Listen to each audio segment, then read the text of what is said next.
For the raised face and the ring groove, you can see you have smaller cross-sectional area, smaller contact surface area. So what this means is that it will, for the given force, it will generate higher compressive stress, right, compared to the full face. So it is better in a way if the fluid pressure is very high. It is more difficult to decompress the joint because it has a much higher compressive force. No, ring groove and raised face because it has smaller surface contact area. So it will generate higher compressive stress. So if when you have fluid passing through the joint, you will try to decompress the joint.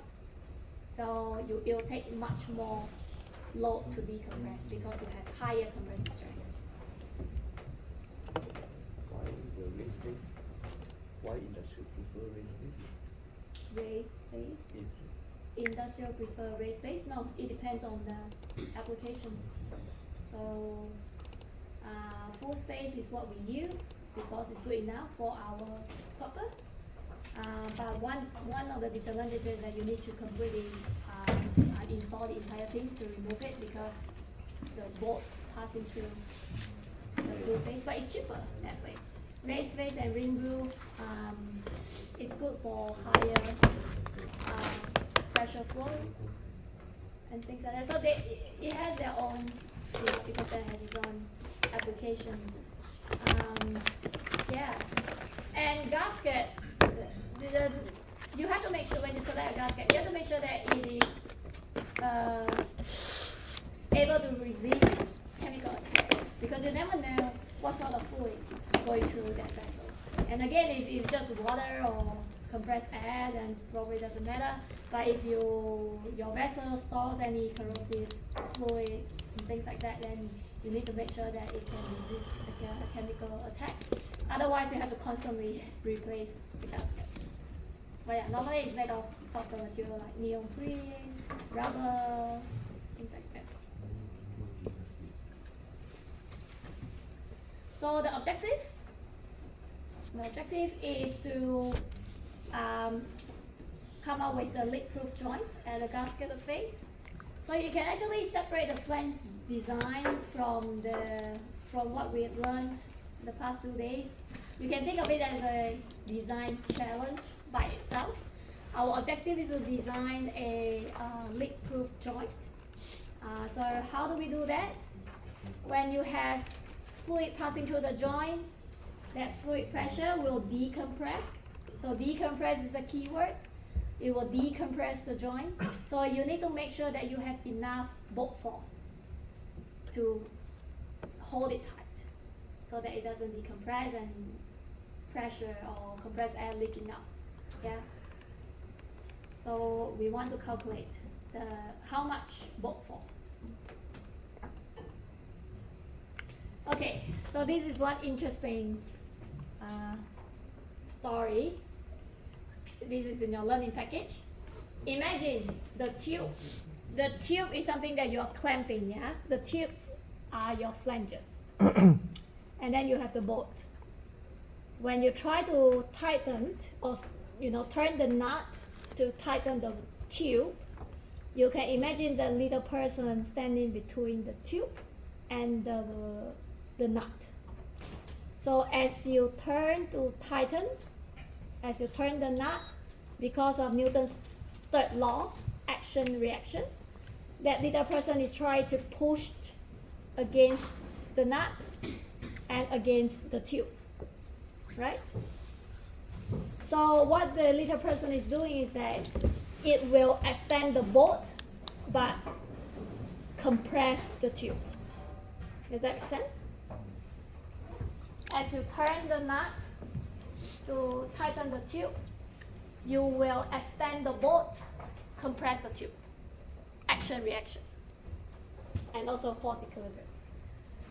So when you finally tighten everything, the compressive force in the tube will be equivalent to the tensile force in the bolt. Okay? FDI is the compressive force. FBI is the tensile force. The boat will extend, the tube will be compressed. Yeah. This part okay? Okay. So force displacement diagram. You got your nut will travel a distance of displacement of the tube and a distance of displacement of the boat. So the tube is a compressive force, so it's on the negative side. The boat is a tensile force, it's on the positive side. But you don't have to worry about this diagram. I just reconfigure the graph to the right side. So we have the nut will travel a distance of the boat and a distance of the tube. The boat is a tensile distance or extension. The tube is the compressive distance. So when the nut finally tightened the tube, then your compressive force of the tube equals to the tensile force of the boat.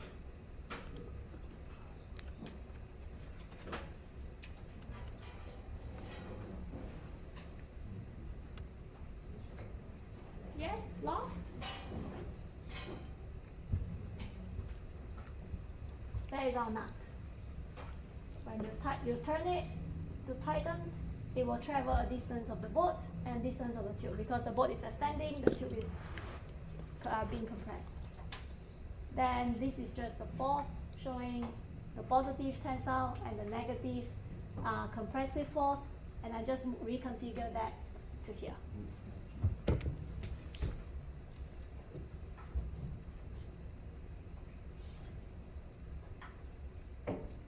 Now, so far we've been talking about sitting. So this is sitting condition. There's no additional fluid passing through the tube. There's nothing, no fluid passing in the cavity of the tube. This is just sitting there. When you introduce compressed air, yeah, you have fluid now going through the cavity of the tube. So the compressed air is passing through here. You have an additional fluid force. We call that fluid force Fe, yeah? If you think about the free body diagram of the nut, this is the free body diagram of the nut, you will have two compressive forces.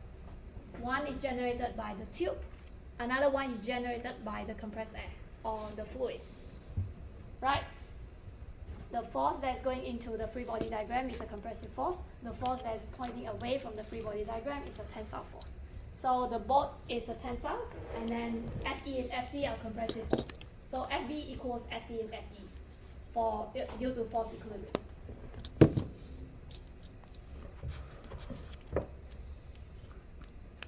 Good? Yeah?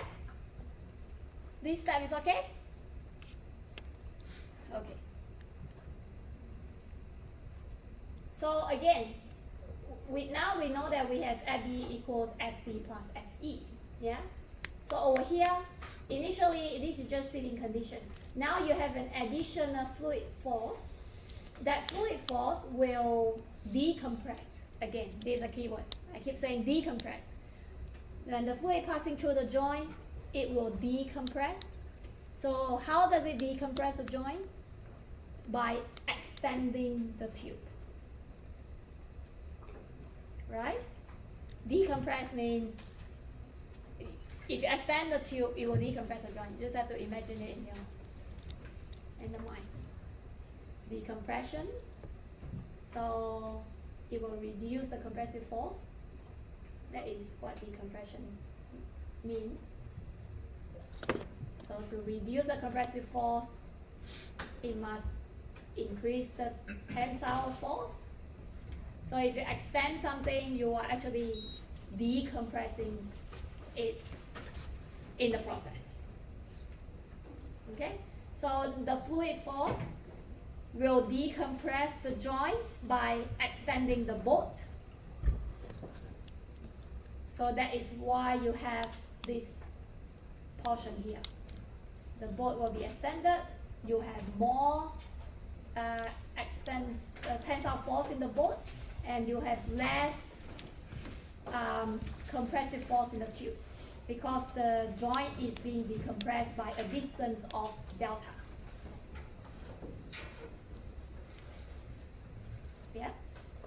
So the joint is being decompressed by a distance of delta. Delta is the displacement.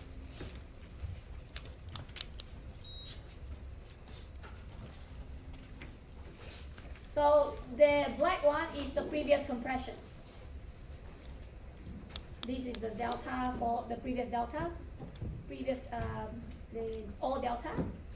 When you have fluid pressure, the fluid pressure will extend the boat and decompress the tube by a distance of delta, the new delta. So the new compression is just this one. This is decompression, that is new compression.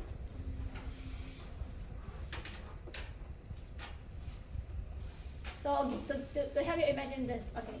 Initially you compress the tube 5 millimeter. That is minus 5, yeah? Because compress it.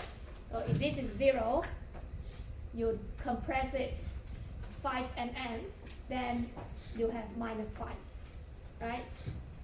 Then when you have fluid pressure going through the joint, you will decompress.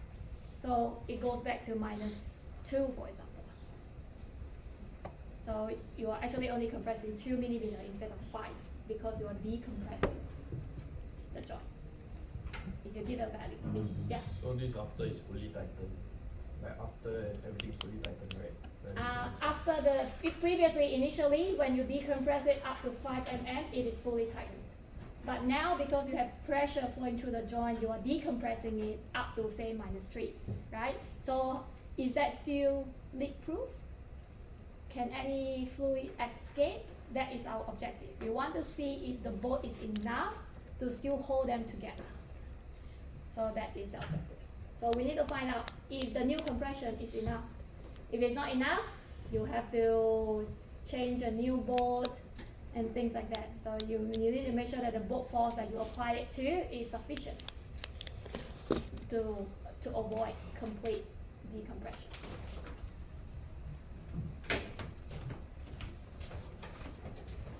Okay, so we know that FE can be further divided into FEB and FET, yeah? FEB is the tensile force that is stretched by the fluid. FET is the decompressive force due to the fluid. So the boat stretches, FEB equals to just K times delta. Spring stiffness times displacement give you the force. F equals Kx, right? The tube decompresses by FET, yeah? So FET equals to KT times delta. KB is the stiffness of the boat. KT is the stiffness of the tube. Yeah, stiffness times displacement is force. So FE can be divided into you can think of it as a portion of the fluid force is used to extend the boat. A portion of the fluid force is used to decompress the tube. Yeah. Now FE also equals to stiffness times displacement plus stiffness times displacement. You do a bit of rearranging, you get the new decompressive distance. So delta is the decompressive distance. So it equals to FE divided by KB plus KT. So what this means is that the stiffness of the boat and the stiffness of the tube can directly affect how much of decompression happens, right? Because the equation is directly related to stiffness. So perhaps if you have a stiffer boat, less decompression will happen. Or if you have a stiffer tube, then less decompression will occur. So this is what it means. So this is the equation. Sounds good? Okay. You nodded, so I assume it's okay. Now let's take a look. If you have very stiff tube or stiff flanges, tube is a flange. If you have a very stiff tube, the boat will feel a smaller fraction of the fluid pressure. So perhaps 80% of the fluid pressure will be used to decompress the tube, Another 20% will be used to extend the bolt. If the tube is stiffer than the bolt, that's what's going to happen. But if the bolt is a lot stiffer than the tube, then the bolt will feel a much larger fraction of the fluid force. So maybe 70% of the fluid pressure will be to extend the bolt. Another 30% will be used to decompress the tube. Confusing? Can you repeat that again? Okay. These two graphs is to show you if you have a very stiff tube and a flexible bolt, then the bolt will feel a smaller fraction of the fluid pressure. So what this means is that if you have fluid pressure passing through the joint, 80% of the fluid or 70% of the fluid pressure will be used to decompress the tube, and then another 30% also to extend the bolt, because both feel smaller fraction. But if you have very stiff bolt, flexible tube, stiffness is measured by the slope, yeah?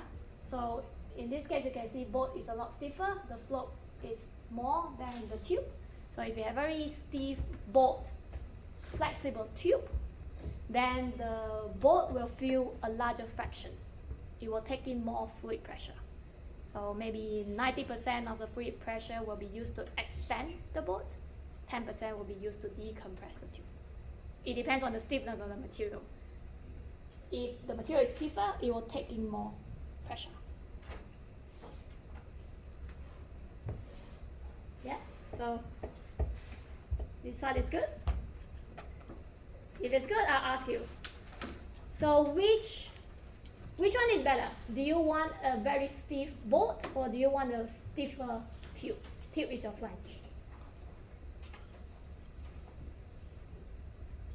Stiffer tube. Stiffer. Then tighten harder with the bolt. Why if it goes past? Stiffer tube. Yes. You want a stiffer tube. No. You see. Yes, you want a stiffer tube, but not the reason that you, not the one that you justified. It's a different reason. So it's all about, bolt is a tensile member. Tube is a compressive member, yeah? So you want the tensile member to feel more, to take in more pressure, or you want the compressive member to take in more pressure? Then you have to imagine the type of stress in the pressure vessel. Inside the pressure vessel, the fluid is a pulsating flow. It's an unsteady flow. It goes on and off, goes on and off. So what it will create? What does it create? There? What does it create? There's a phenomenon in the material. If you have loads that are going up and down, Creep. fatigue. Not creep, fatigue. It creates fatigue, yeah? So you want to, if fatigue occurs, you want the compressive member to feel more pressure compared to the tensile member. Because under fatigue, tensile member fails easily. Tensile member. The member that taking in tensile force, which is the bolt. You don't want the bolt to feel a large amount of pressure because this is a fatigue loading. It's under fatigue loading condition because the pressure on and off. So it will create fatigue. So if there is fatigue, we don't want tensile member to feel a lot of pressure because otherwise it will experience fatigue crack and all of those issues. Compressive member, it's a lot better in taking in fatigue loading. So because the condition is a fatigue condition, then we want the tube, which is a compressive member, to feel larger fraction of the fluid force compared to the bolt. So if you want the tube to feel more pressure, then you have to use a stiffer material for the tube and a flexible bolt. That's the story. So in the exam, you may get question like that, and then you have to explain it in your own words. May or may not. There is one. Yeah.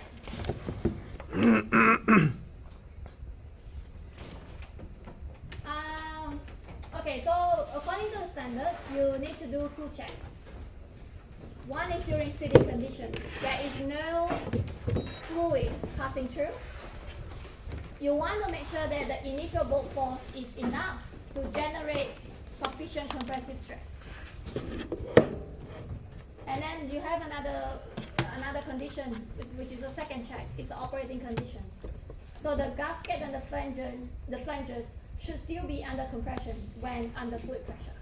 So the bulk force should be more than or equal to the compressive force of the tube plus the fluid pressure, which is the FE, or the fluid force, FE.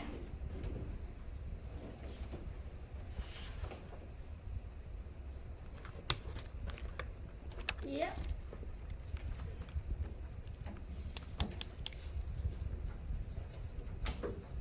Okay.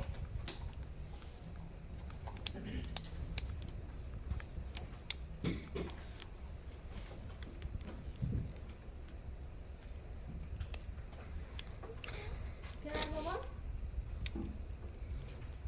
Okay. Stage 1, sitting condition. Now, this part of the equation is not right.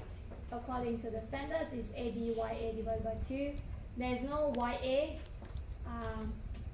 in the standards. I can show you. So the correct equation is APYP divided by 2. So this is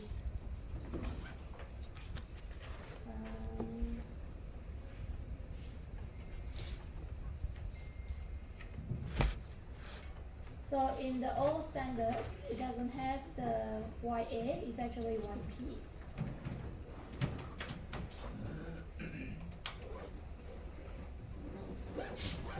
So this is operating condition, that is sitting condition. So this part is not right. So this is Y, it should be YP. So YP is YP and AP, it has something to do with the past partition gasket, which you do not have that. So let me move over to page 193. So it's all here. It tells you that if you read the paragraph, it says that when a gasket has surface additional to the peripheral area, like heat exchangers past partition, then you have to include the AP. So all the notation for it's on page 199. Go to that. So all the notations are here. So AP is the past partition area of the gasket. The gasket doesn't have past partition. We don't use any of that. It's not a heat exchanger. Can show you what does it mean.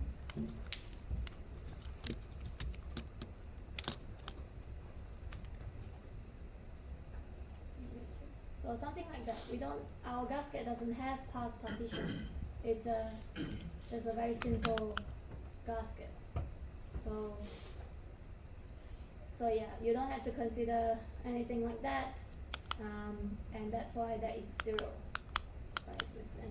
Okay. So the AP, there's no YA. You can go through the notation.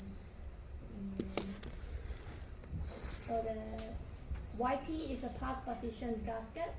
Again, it has something to do with the past partition thing. We don't have that. So that part of the graph, that part of the equation is 0. So go back to, yeah. So this is so this part is actually 0, and the actual equation is that, but we don't use that. So the sitting condition is WM2 is pi BGY1 plus HG divided by H dash G. And again, everything is here. Page 199 if you want to note it down. 199. Yeah. So what we have pi, we have B, yeah? So what is B?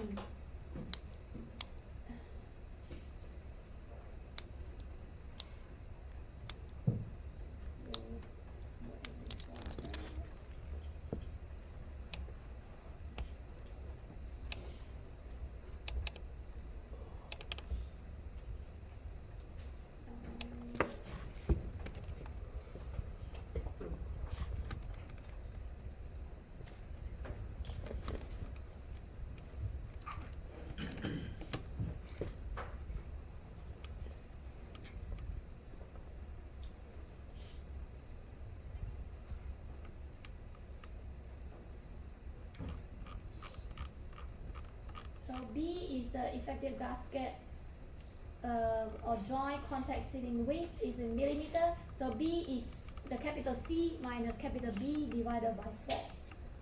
And what is the capital A, B, and C? The capital A, B, and C is, okay, note down this page so that we don't forget. This is page 224. And then I think the capital letters, they are available on page 199. So let us go back. Okay, so C, capital C is the bolt circle diameter. Capital B is inside diameter of the flange. Okay, and then what else we have? We have pi B, we have G. G is, okay, so G is, you have to go back to page 224. G is C minus 2HG. So you know C. HG is C minus B, 2B plus C divided by CB plus C. 6B plus C. I know it's a lot of equations, but yeah. You will be given A, B, and C, so you can find out HG. After that, what you need to do? H dash G.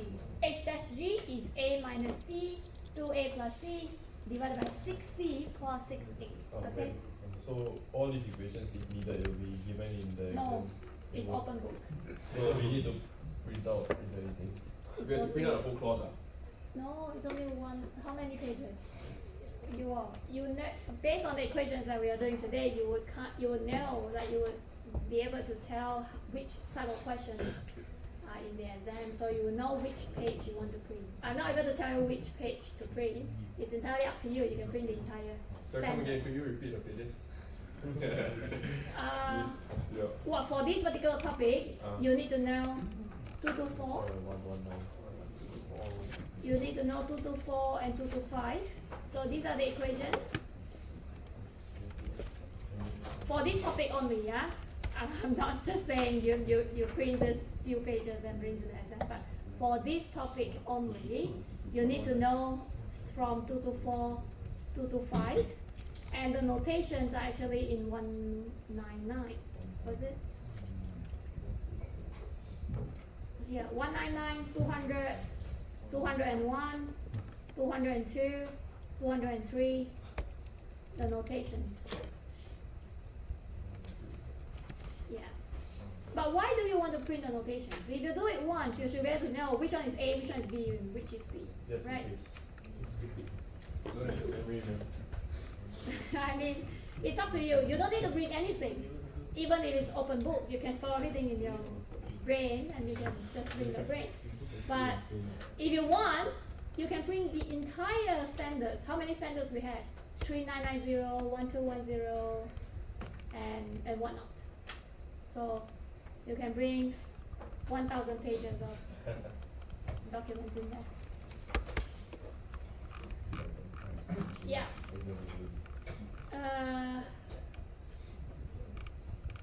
Okay. So this is sitting condition, right? And you need to take note of the equation, yeah? There is a change in the equation. Now this is operating condition. Operating condition, you have this 0.785 G square P. So this is derived in your learning package. We are not going through the derivation, but you can see how it is derived. This entire term is related to the fluid force. Fluid force, yeah? Because we say FB must be equal to FE plus FT during operation. So this entire term is FE. And that entire term is FT. Now, this FT is very similar to this equation. Did you notice? This part and that part, they are very similar. Except that the Y becomes NP. So what is Y? What is NP? You need to know this table. Again, you need to print this table. This table is 3, 2, 1, 11, 4. This table is 225. Is that page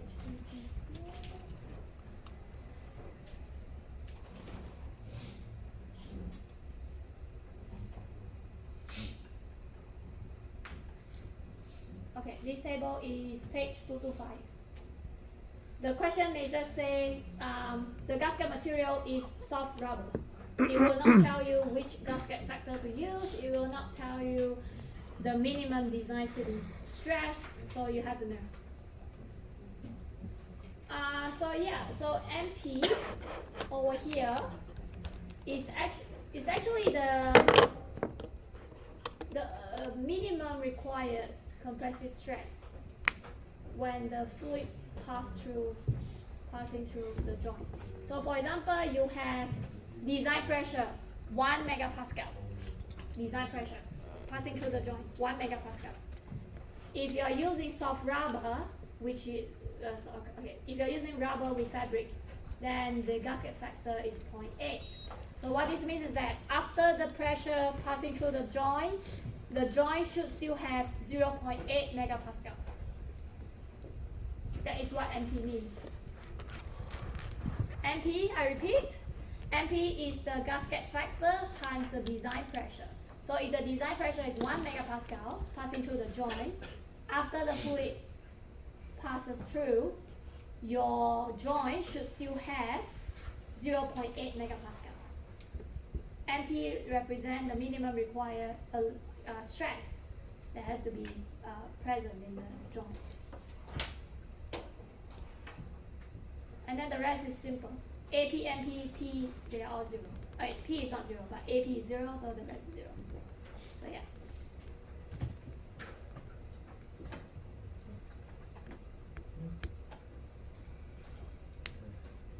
Is this part okay?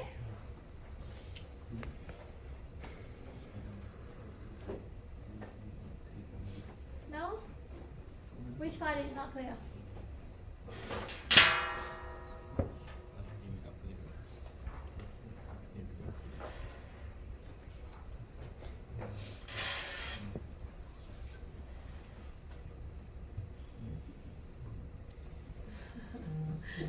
You need to let me know, otherwise I cannot read your mind. Now this table is important, so if you want you can print it. Okay, so now we know the forces, the bulk forces, yeah? The bulk forces during seating, the bulk forces during operation. So what is next? When you have the bulk force, you have to divide it by the strength. So in this topic, the objective of this topic is to work out the sufficient bulk force, yeah. But we are not actually comparing bulk forces, you know. Although our objective of this topic is to work out the sufficient bulk force, we are not really comparing the bulk forces. We are comparing the area instead. Once you have the force, you divide by the stress, you get the minimum required area. That is what we need to work out. We are not comparing, how much workforce is in there and then compare it with the allowable force or anything like that. We are actually comparing the area rather than the force. Right. This area we are talking about is the area of the whole flange. The flange, yes, exactly. So now you have the workforce. You divide it by the strength. There are two types of strength. One is the strength at ambient temperature during seating, no fluid passing through. SB is a strength at design temperature. So fluid passing through, you need to work out the temperature of the fluid, and then from there you work out the strength. So normally, say for example, you use a grade 4.6 steel bolt. This is the bolt specification. The question will tell you which type of bolt to use. And then you look at the temperature. So the question again will tell you, say, during seating. During seating is obviously ambient temperature. Anything below 50 is just the same value as 50. So this is the temperature, that is the design tensile strength. So you need to work out the tensile strength of the bolt. So for ambient temperature, for 4.6, is just 60 megapascal. If the fluid pressure is at 250 degree, the fluid temperature is at 250 degrees Celsius, that is a design temperature, then the strength for 4.6 grade would be 50 megapascal. So you take WM1, that's the operating condition, divided by the strength at design temperature, you get AM1. You take the WM2, which is at sitting condition, divided by SA, the strength at ambient temperature, you get AM2. The actual bolt or flange area must be equal to or bigger than the maximum of this. So this will give you one value of AM1. This will give you another value of AM2. The minimum required area is maximum of that, right? Then the actual bolt area must be bigger than AM in order for decompression not to happen. So that you can maintain a consistent leak-proof joint.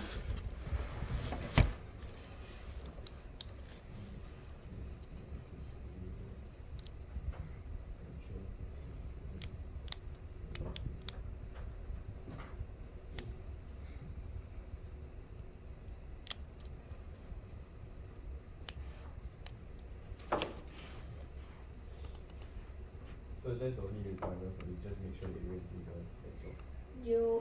You first work out the bolt forces, divide it by the strength, you work out the minimum required area, and then you need to make sure that the bolt area is more than the minimum required.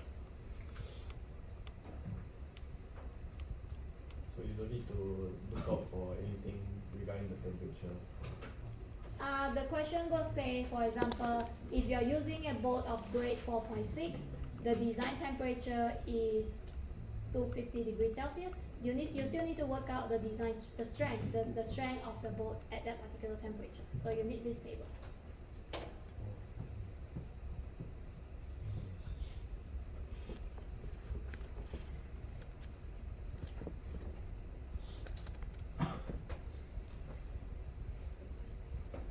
This is table B2. It's available in your appendix of AS1210. And I think it's a pretty long table.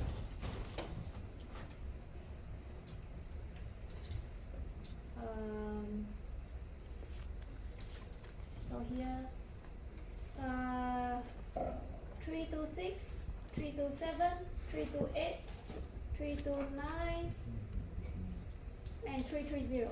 That's it.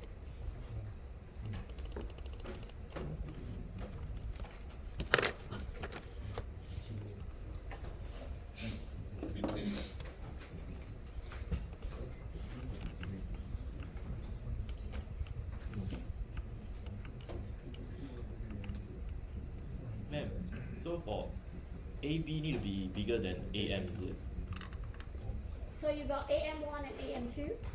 You need to find out the maximum of which one is maximum, and then the AB must be bigger or equal to that maximum. Yeah.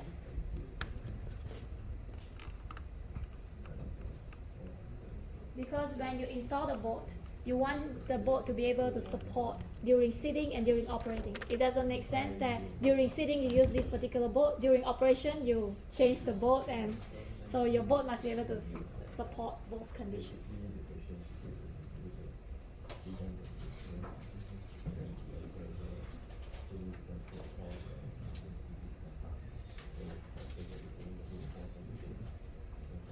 Cool? Yeah? Easy? One equation, this topic, which is that. And then again, last night, one equation in that topic. So basically, there's only one equation in each topic. Topic 1, m dot Cp times T, one equation. Topic 2, okay, topic 2 is actually similar, one equation. It's depends on if it's a, yeah, depends on the question. Okay, topic 2 is different. topic 3 and topic 2 are the same. Topic 4 is piping. Piping is the Darcy-Weisbach equation. Topic 5 is another. It's just one equation. PD divided by 2 neta F minus P plus C. Then topic 6 is just that graph thing that we do. And topic 7 is just this one equation.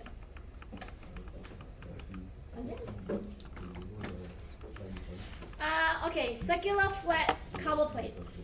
So now we are done with the flanges. We need to be able to close the hole with the cover plate. So what is the formula for calculating the bending stress for a circular plate?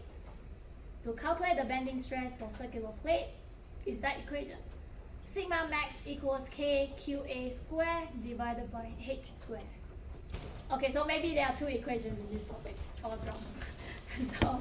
so KQA squared divided by H squared. What is K? K is the type of support. It has nothing to do with the loss coefficient of the pipe fittings. It's just what sort of support.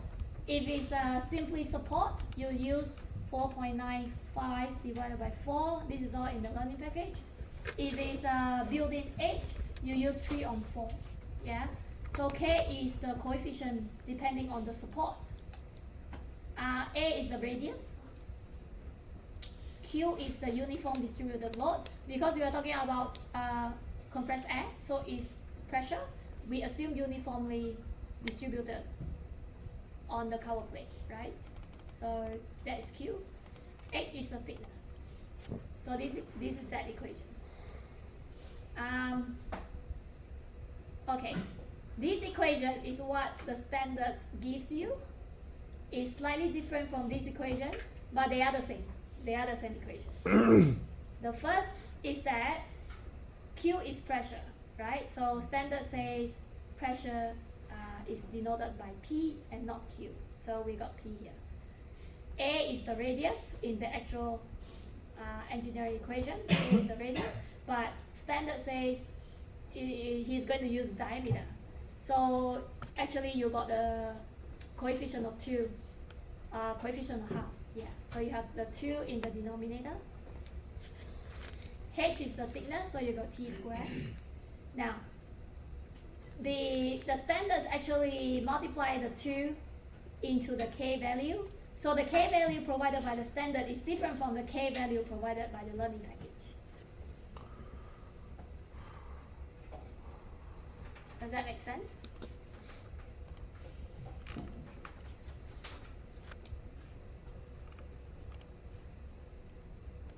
So if you look at the K value in the standards, it's a lot larger. So let me show you.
So the K value is here.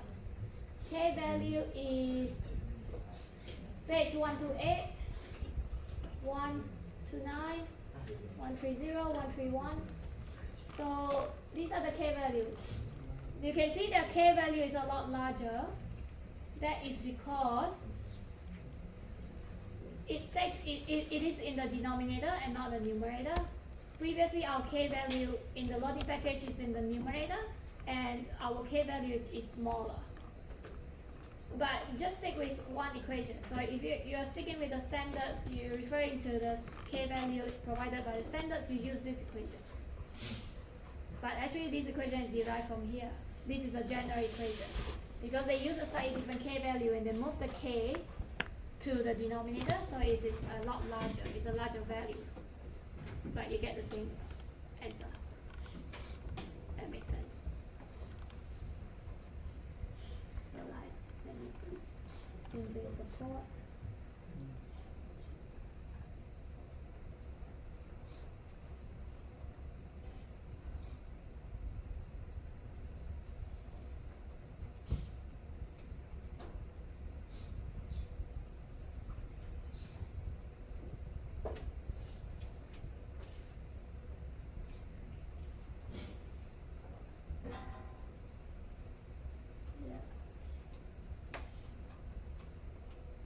So you can see the K value is more than 1.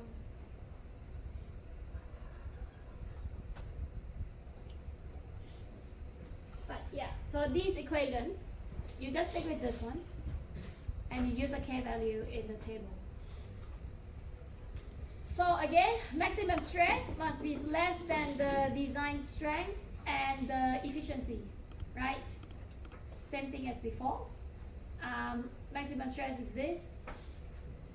So do a bit of rearranging. The minimum required thickness for the cover plate is this.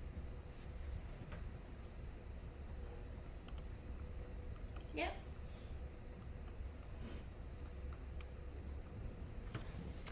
Because we want to work out the required thickness for the cover plate, which can support the internal pressure.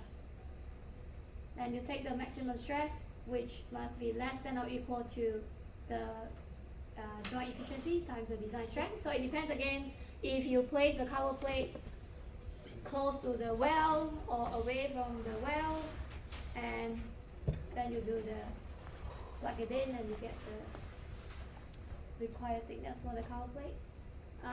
We don't use this one, but it's just there for your reference. For both the ends, blind flanges with edge moment, something like that, you have an additional moment created by the HG. So if you have additional moment, then you have to use the longer equation. But yeah, that is not important. So this one is too complicated. Yeah. So two equations. One is to calculate the thickness for the cover plate. One is to work out the sufficient area for the flange. On the bolts, sorry.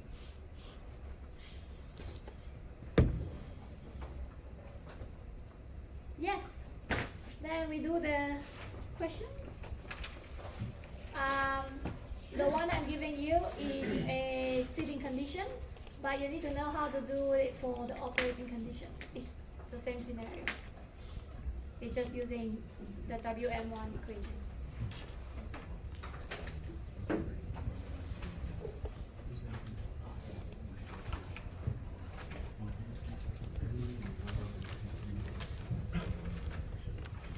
So can you read the question and tell me which one is A, which one is B, which one is C?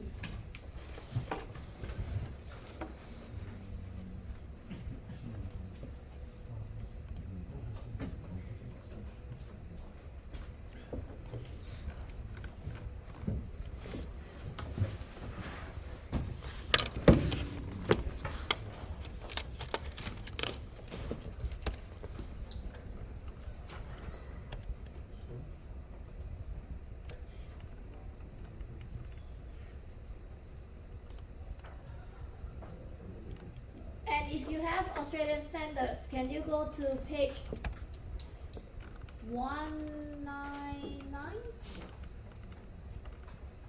and try to figure out which one is A, B, and C from the question.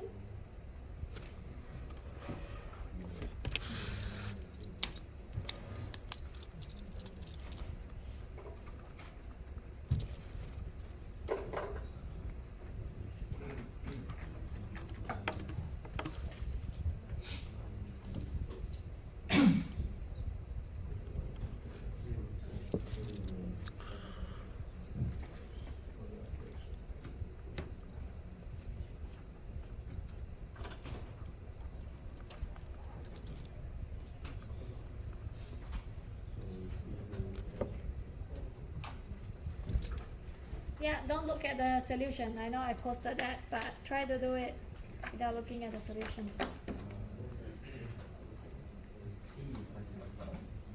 Can I?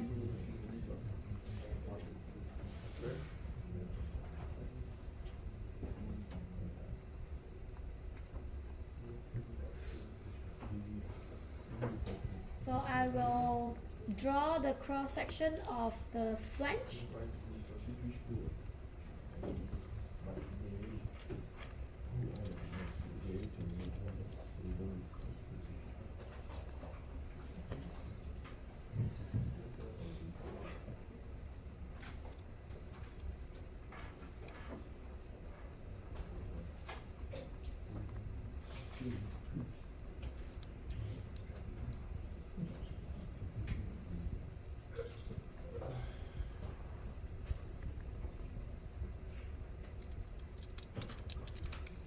So which one is A is the external diameter, right? According to page 199.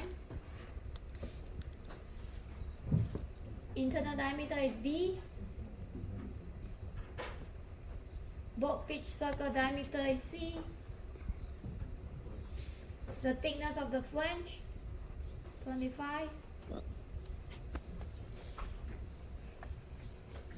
Now we have 12 steel bolts of 24 millimeter diameter. Each bolt has a core area of 2 to 4. So total bolt area, we have 12 of them. So how much we have?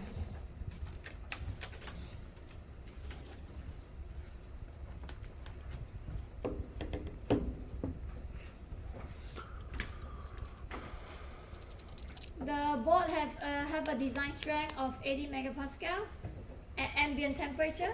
So during sitting condition, the bolt have a design strength of 80 megapascal.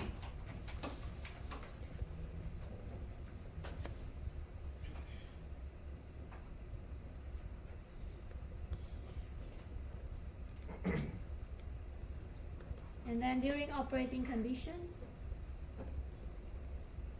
the bolt have a design strength of 70 megapascal. This one is at ambient temperature, and this is at 100 degrees C. Okay, so in this example, you don't need to refer to table, what was it, table B2? Yes, because it's already given to you. The design strength of the bolt at ambient and at the particular temperature.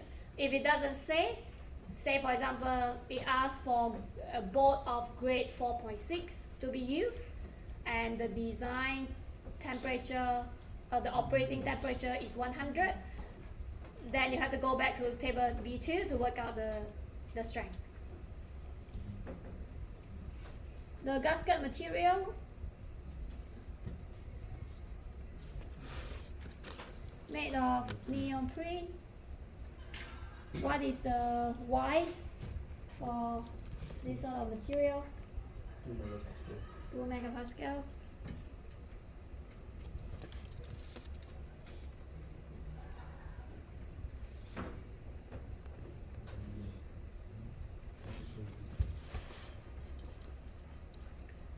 Okay, what's next?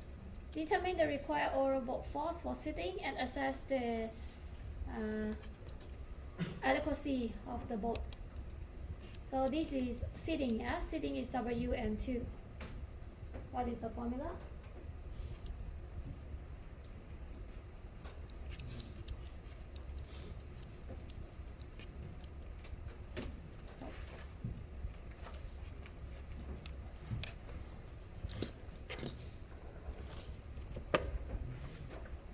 Okay, B, what is small letter B?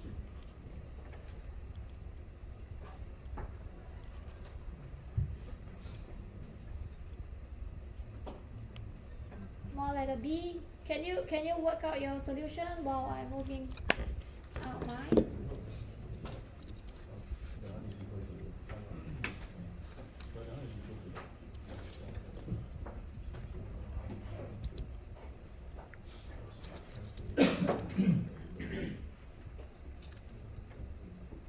G, I'm just copying from the standard. G is C minus 2HG.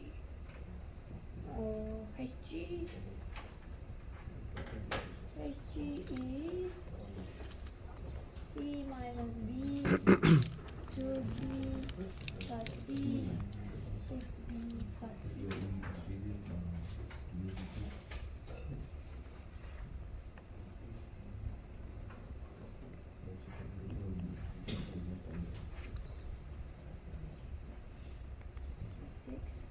Where do you get C plus 2 Hg? C plus 2HG. Oh, Oh, no, page. fine. Okay, yeah. Yeah. B plus C.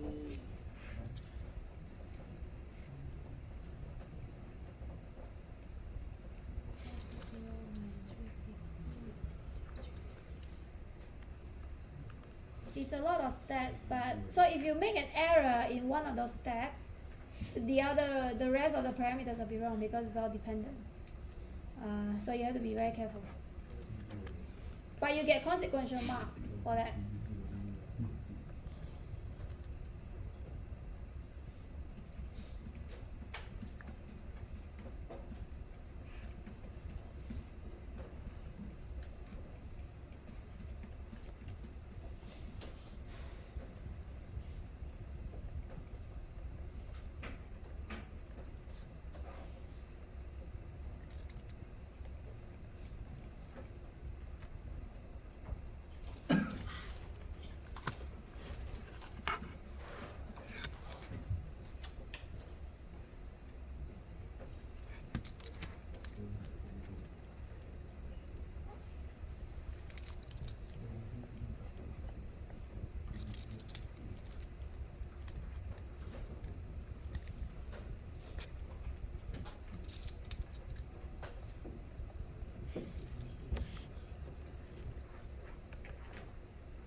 Okay, then now I have worked out all the parameters. The next thing is substitution.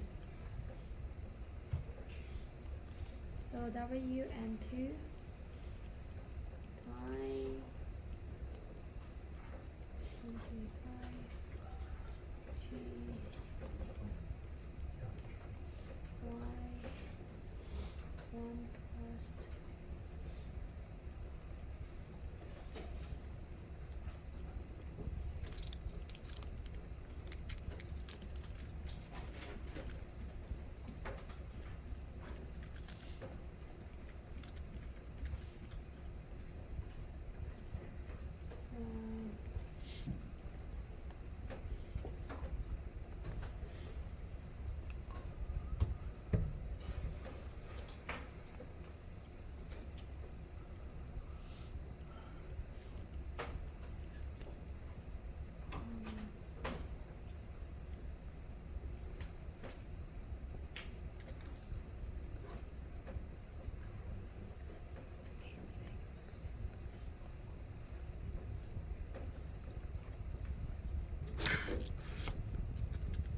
Did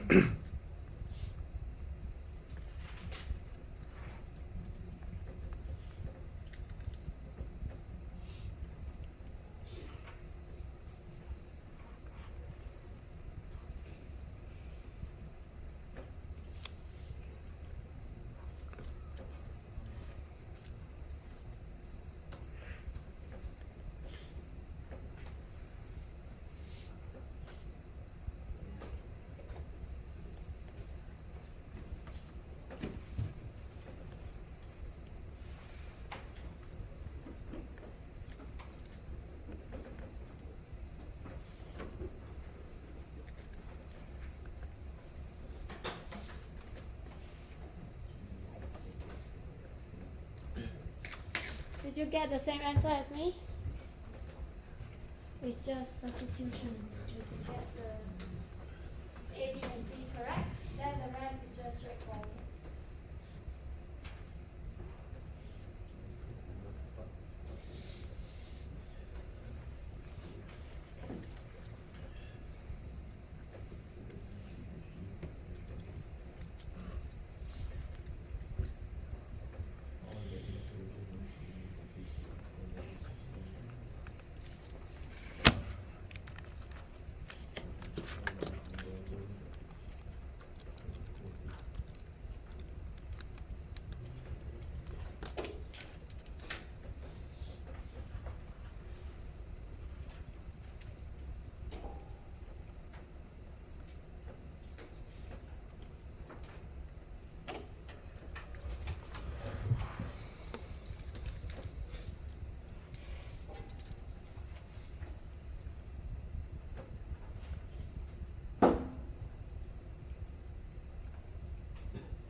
Now, if you read the question again, it doesn't give you the design pressure.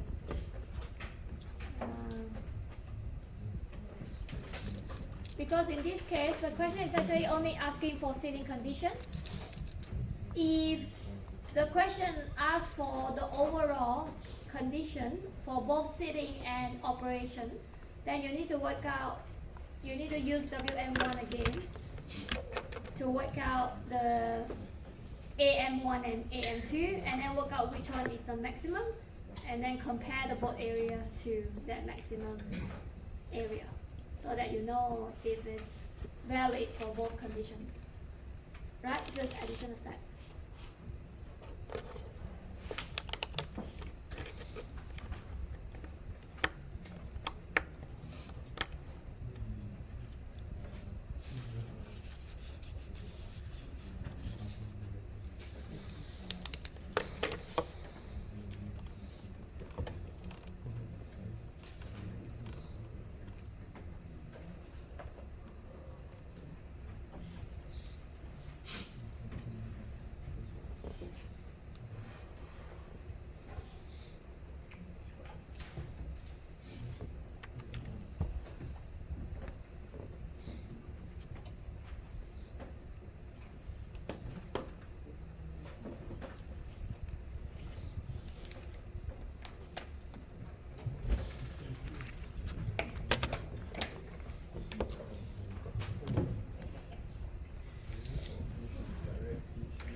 Once you are done, let me know.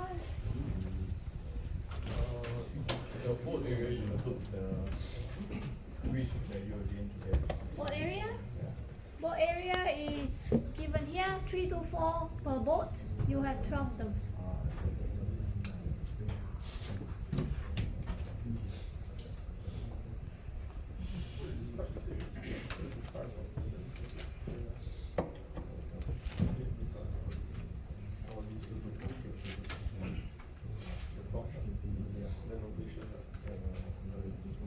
One page is all the conditions, one page is all the formulas.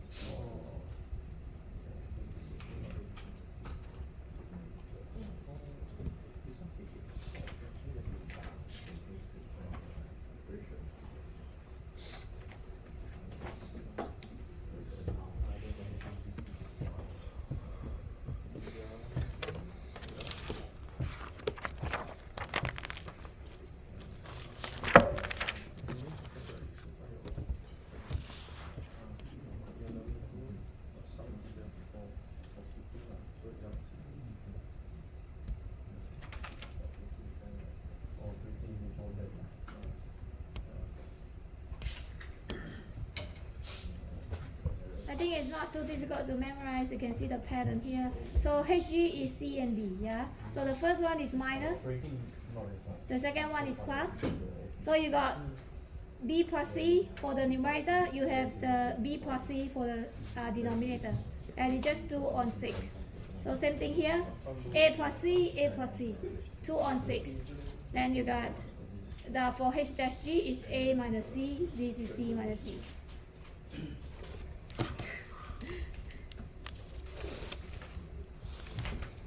Yeah, anyway.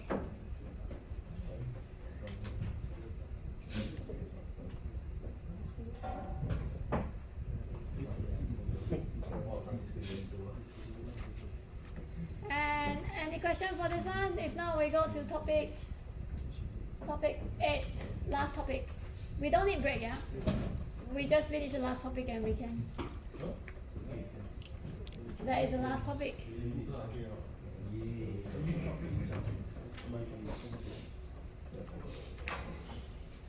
Okay, last topic is buckling.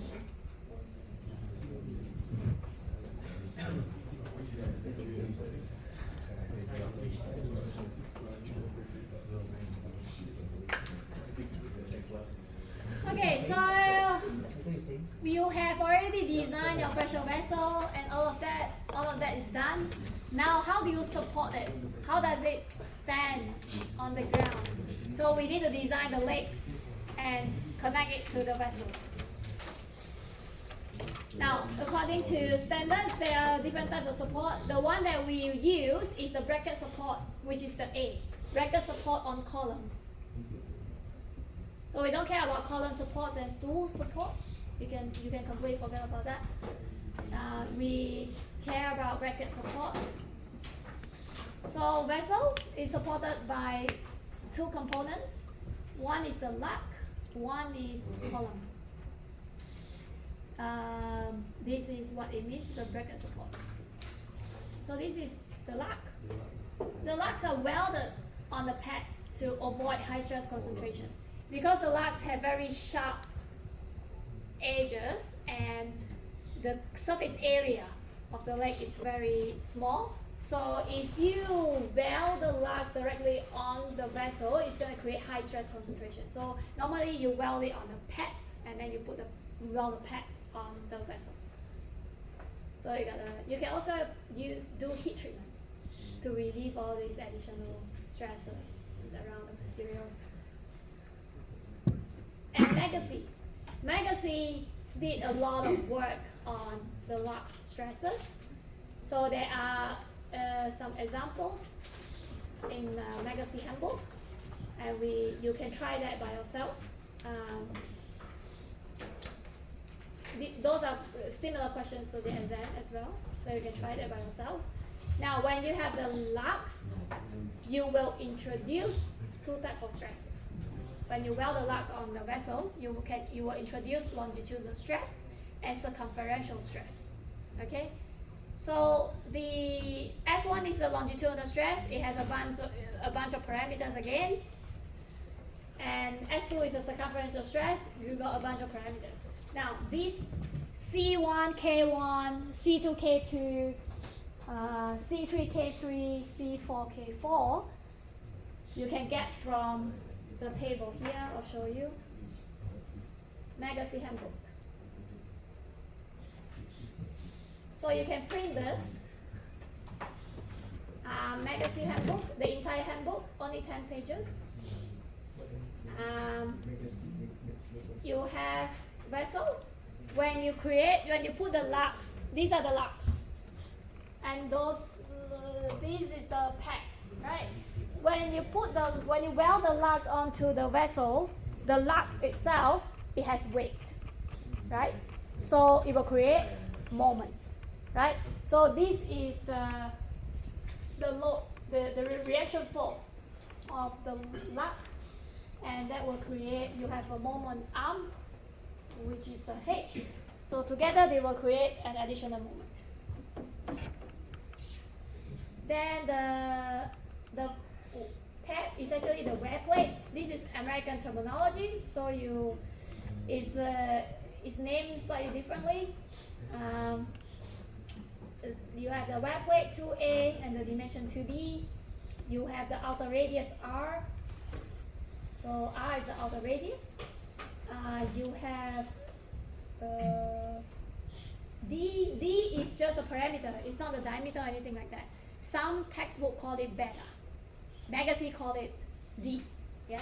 So D is A on R cubic root of the B on A.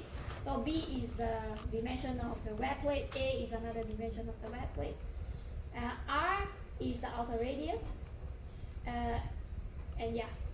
So once you get the D, you need to work out the D first. Once you work out the D, you come to the table. The graph. Sorry. The lines is outer radius divided by thickness. So it depends on the outer radius of the vessel divided by thickness. And the horizontal is D. So once you get the D value, you just need to go up until it touches that line, whatever that line is, and then you can read your K1. Dimensionless. K1 is dimensionless. Once you get K1, you can get K2. You do the same thing, you get K2. K2 for the horizontal axis is C2 times D. So you need to get C2 first before you come and get K2. So let us go to C. C is located in this table. B and A are the dimensions of the wear plate. R is the outer radius divided by thickness. And then you can get C1, C2, C3, and C4. You probably need to interpolate. If your R on T ratio is 150, then you need to interpolate. So you can get all of that value. Straightforward. Yeah? A little bit of steps, but not too much. Yeah? It's simple calculation. This is high school stuff, right? Just, B on A, okay. You are given all the dimensions anyway. So R on T, okay. Then you just read the story. It's a long story in the question. Then you can figure out. And come to the table, you can get C1, C2, C3, and C4. Once you get C1, C3, C1, C2, C3, and C4, you can get K1, K2, K3, and K4. So C4 times D, you have R on T, and you can get K4. And then this is D times, this is R on T, you can get K3. This is C2 times D, R on T, you can get K2, and then you can get K1. So 8 parameters, C1, C2, C3, C4, K1, K2, K3, K4. Okay? Good. Thumbs up. We move to the next one. Now, this magazine handbook is really useful because it has an example that you can try, although it is in American units. So it's in pounds, it is in inches, but it's the same thing. You just convert it to SI units. So like you're given the weight of the vessel, how many legs, so how many lugs. You calculate the Q, is the weight times the lug. So each lug, how much weight can one lug support? The radius, outer radius. The H is it will probably tell you, the story will tell you how far is the central line of the lug from the external surface of the vessel. And then blah, blah, blah, and everything else is the same. And the rest is just simple stuff. Substitution, and you get all of that, and you get all of this.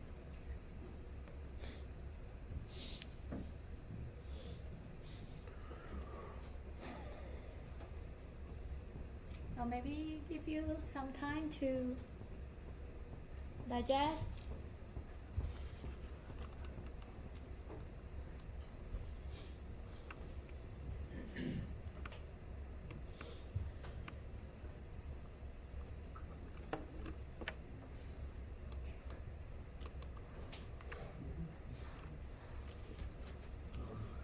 Now once you get the longitudinal, this is the longitudinal stress. Once you get the longitudinal stress, what is the next step? The next step is your pressure vessel before you install the lug. It itself has longitudinal stress. The longitudinal stress due to internal pressure. The one that we derived yesterday, which is this one.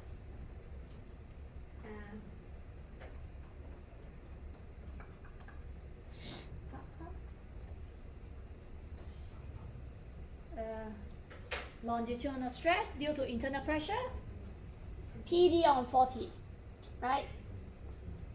D legacies is using R, so D becomes 2R. 2 divided by 4, you get PR on 2T, okay? So longitudinal stress due to internal pressure is PR on 2T, okay? Which is this one. PR on 2T. Longitudinal stress due to the wear plate is this. Longitudinal stress due to internal pressure, PR on 2T. You need to add this up so that you get the total longitudinal stress.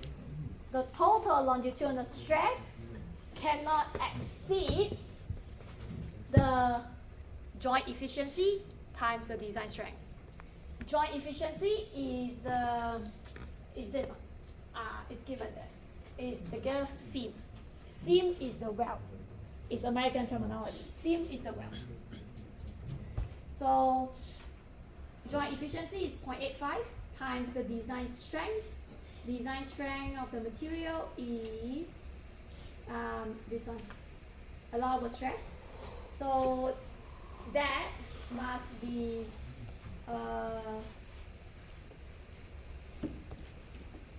less than it cannot, it must be more than the total longitudinal stress. The total longitudinal stress cannot be more than neta F. Same as before, cannot be more than neta F, right? Okay? Maybe I write it down. Longitudinal stress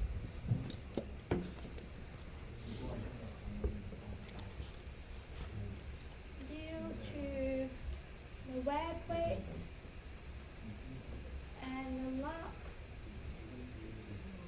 Let's call this longitudinal stress 1, and then longitudinal stress due to internal pressure 2. So 1 plus 2 must be equal to or less than theta F.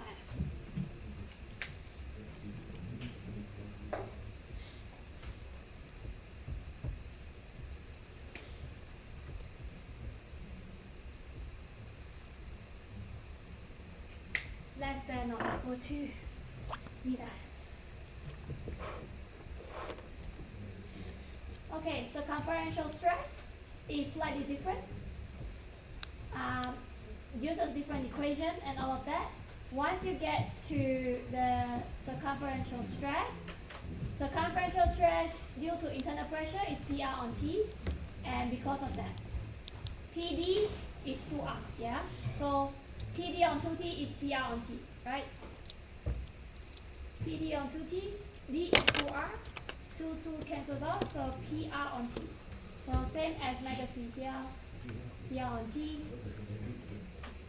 Total circumferential stress cannot exceed the shell material, the stress value of the shell material multiplied by 1.5. So this has nothing to do with joint efficiency. This is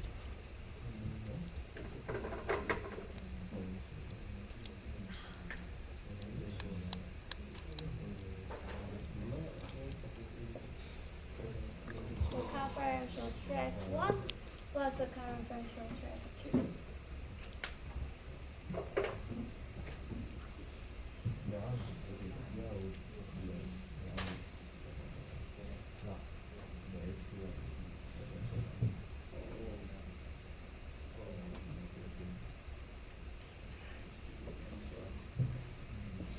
So take note of that.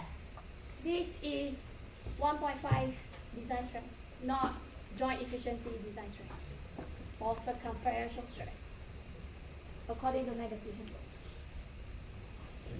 So the one that you just calculated the PR would be, right? That one is just for alignment, right?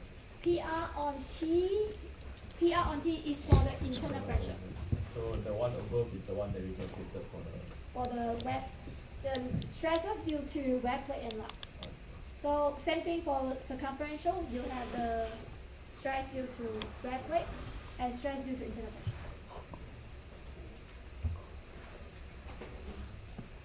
pressure. Before you put the legs in, the support, you only have stress due to internal pressure, the one that we derived yesterday.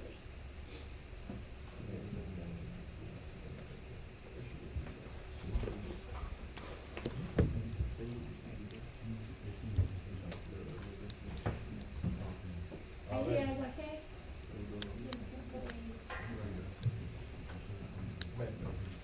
I'd just like to check with you, is the magazine handbook inside Canvas? Yes. Where is it at? And good question. It's actually in the learning package, and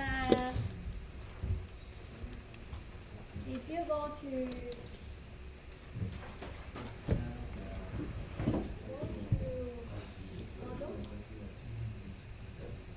go to the supplementary materials. Go to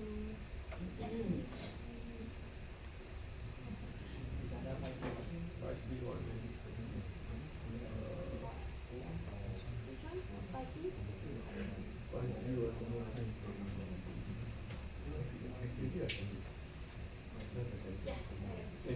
Thanks.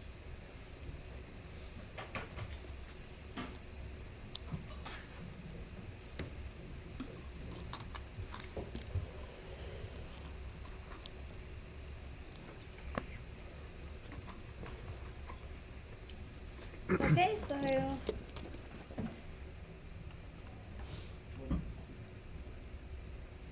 this is important. Everything is important. Now, once you are happy, we move on.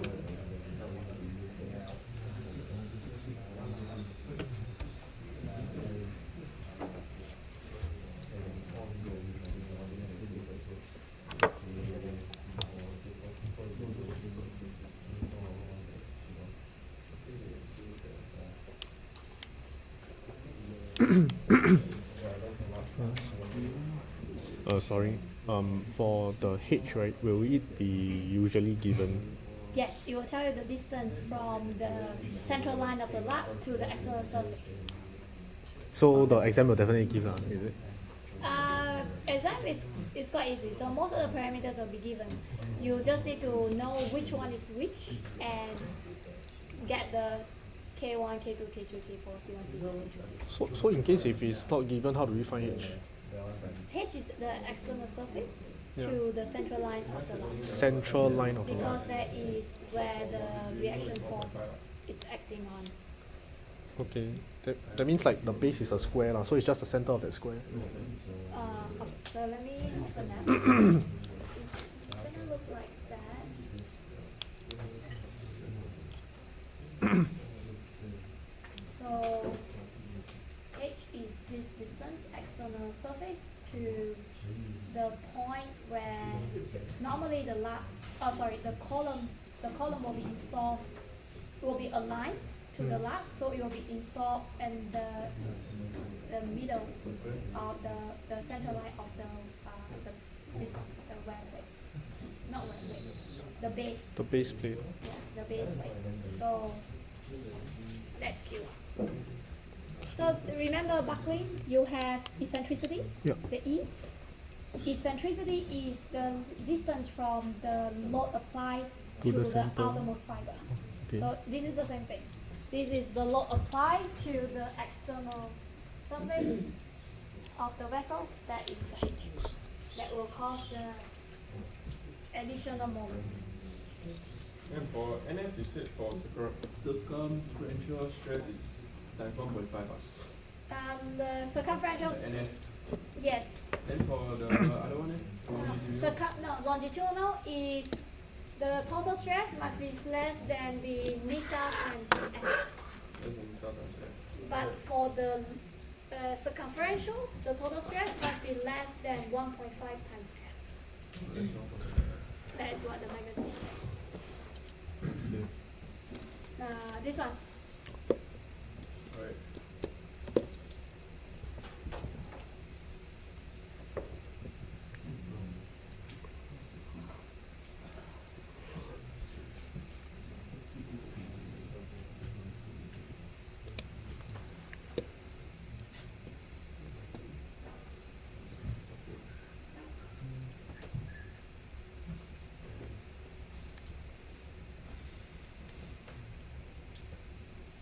Sounds good. Then we go on to columns. Okay, now we are done with the lugs. We are talking about columns. So columns are long, slender member. Yeah, we got something like squat column, which is a short column, and then we have long, slender member, which we call slender columns. Now, which one will buckle when you apply load? Slender. The slender one. The squat column, it's most likely fail by yielding, not buckling. Because it's so short, it's difficult to buckle. So normally the yield stress of the material will reach first before the Euler buckling load. Because for the column to buckle, the load must be more than the Euler buckling load. Then the column will buckle.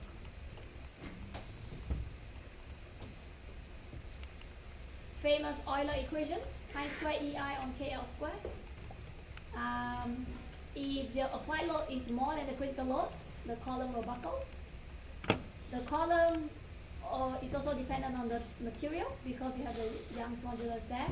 So if you use a stiffer material, or if you use a different type of geometry, it will also affect the moment of inertia, the I. And buckling always occurs at the least moment of inertia. So if it's you probably need to work out the IYY, the IXX, and all of that. Buckling always occurs at the least moment of inertia. Yeah, you study that in solid mechanics. KL is the effective length. K is the effective length factor. The K effective length factor is dependent on the support condition. The support condition. So this table, pin is 1. Fix is 0.7. Free fix is 2. So this is all you have got that before. And yeah. So effective length factor times length, you get effective length. Is this part okay? Slowly coming back to you, I guess. Is the thing about solid mechanics 3. Pi square EI on KL square, critical load. Now, moment of initial I also equals to radius of gyration square times A. So in other words, radius of gyration is square root I on A. Yeah? What is radius of gyration? It's just a measure of the resistance of the cross section to lateral buckling. And you can change the equation slightly by introducing area. So if you have area, you on both sides. So if you have area on both sides, you get critical stress. And you have pi square E, and the I becomes R because I is R square A, right? So you move the A to the other side, you have critical stress. You move the R to the denominator, you get something we call slenderness ratio, which is L on R. So slenderness ratio is to measure how likely for the column to buckle.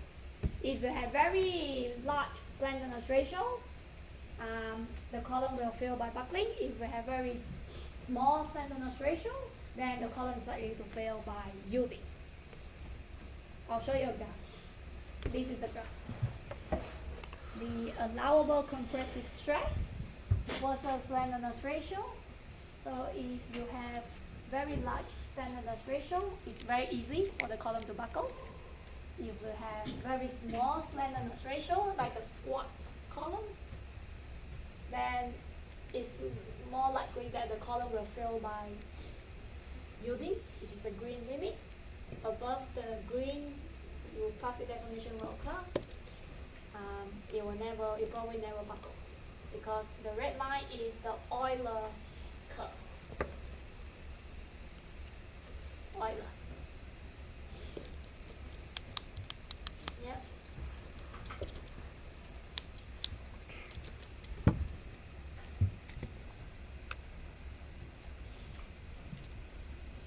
Good. Is this okay? I'll move on. Now, all that we've been talking about, the Euler column, those are in the idealized case, right? In reality, the load it normally doesn't happen in the central line of the column. When you apply the load, it's unlikely that you will align it so well that it's actually, pinpointed at the centroid of the cross section. So you may have some eccentricity. That's what the real columns is all about. Real columns have imperfection. The load that you apply may be off-centered. So this is due to unintended inaccuracy in the concentricity of the load. And the column itself may have some initial crookedness as well. So real columns, remember what equation you use for real columns? Not Euler. What is the other equation?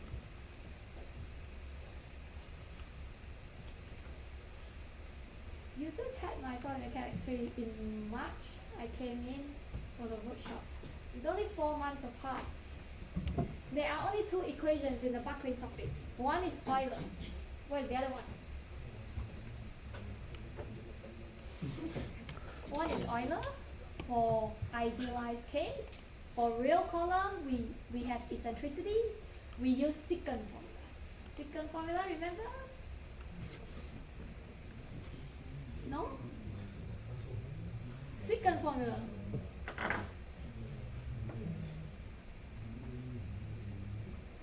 You don't remember secant formula. Where's my slide? Secant formula, the one that we derived.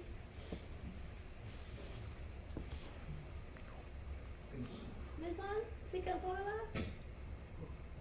There are only 2 equations in the buckling topic.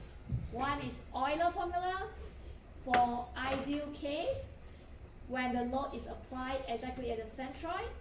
If the load is not applied at the centroid, we have eccentricity E, then you use secant formula.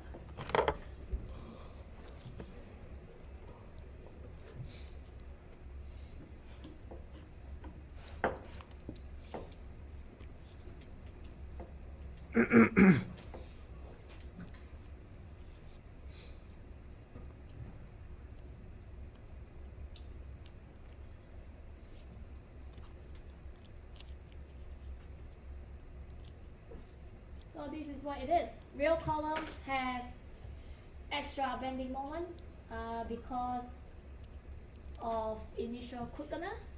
You can never guarantee that the ruler that you purchase is exactly straight, perfectly straight. You can never guarantee that.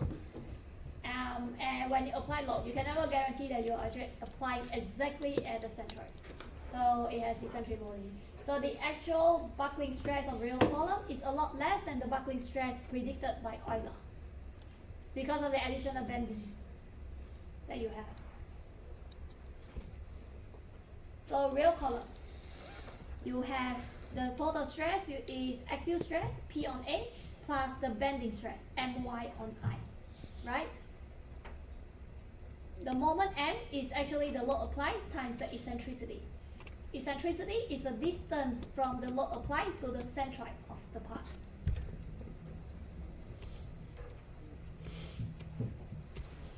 Stress must be more than the yield stress for yielding to occurs. Yeah. So your job is to work out the maximum allowable load before yielding occurs, which is the P. Okay, everything about columns is AS3990. This is one important piece of table that you need to print. Table 6.1.1. Which page is that? Let me check.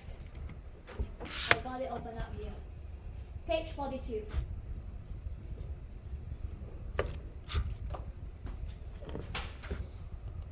Okay, how you read this table? It is not very straightforward. The top line, this top line is yield strength.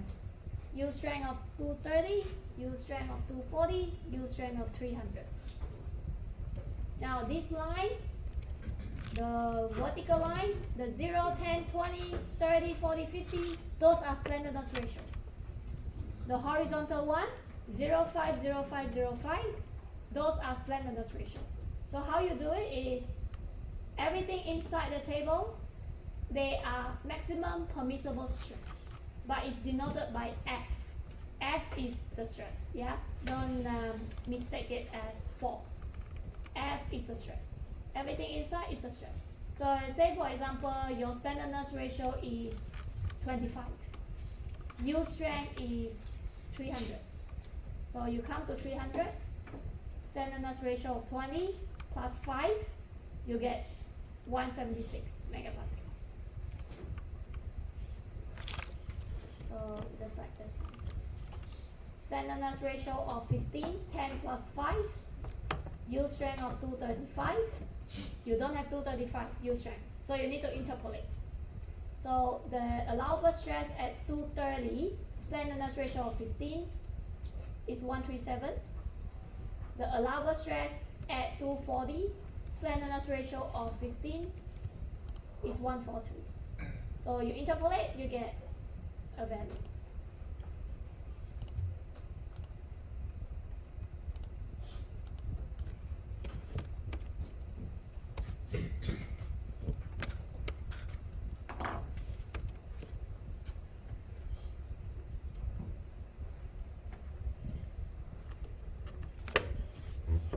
Okay, this catalog will be given.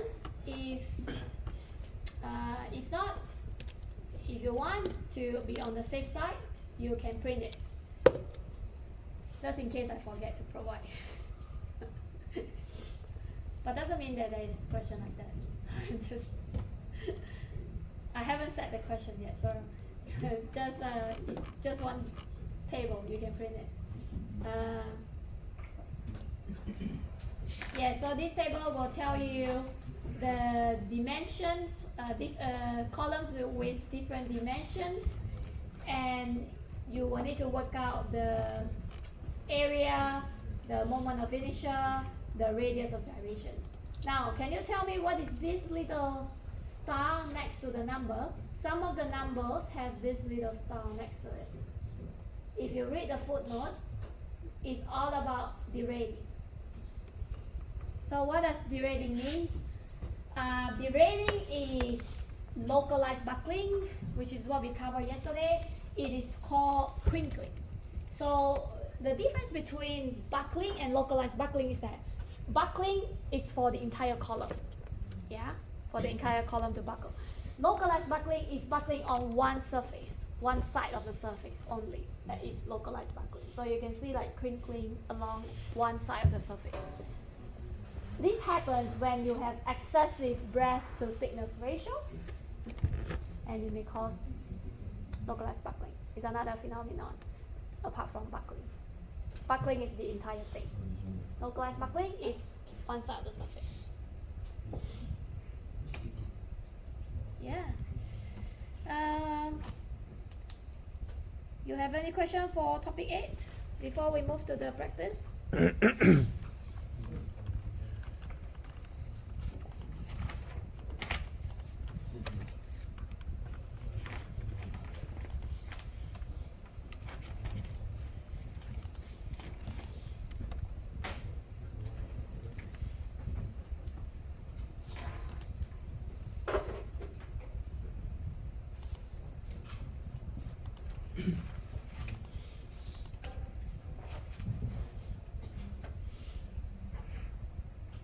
Oh, sorry, let me switch.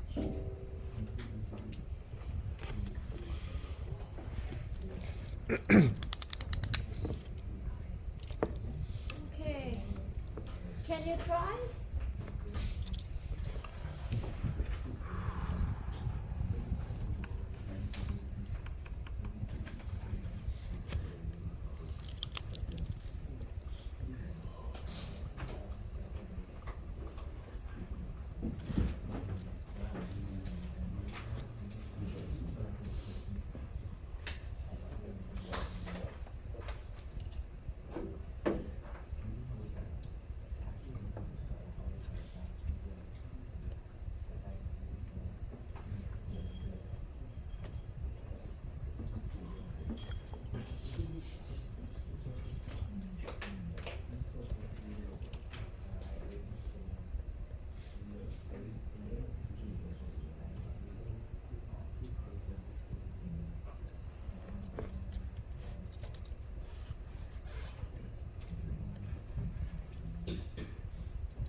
Now, what happens if the catalog is not given and you don't have that at hand? Then what do you do? Assume. No, you calculate. It's easy. 3.38 times 2.6, yeah? So let us calculate and then we can compare with the catalog. So this is our column. We have thickness of 2.6. We have 38. Over here is a square one. So what is our area?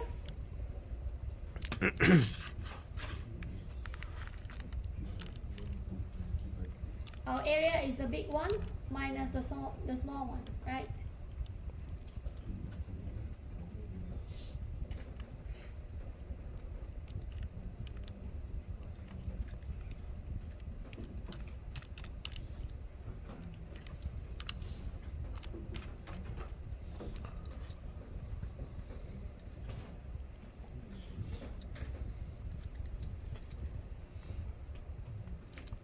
What does the catalog give us?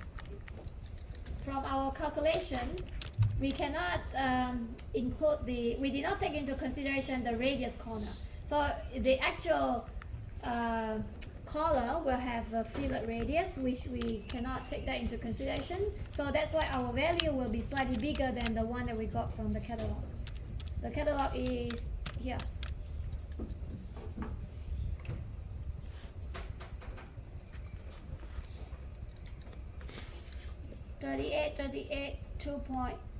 What is it? 2.6. The 2.6, yeah.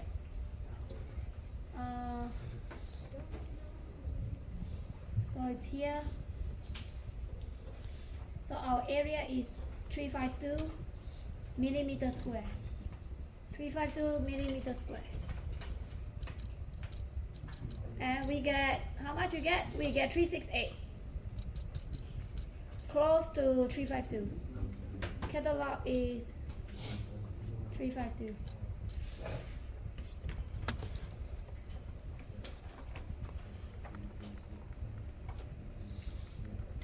How about the I, moment of inertia? 1 on 12 BH cubed minus 1 on 12 BH cubed. So 1 on 12, 38 to the power of 4 minus 1 on 12,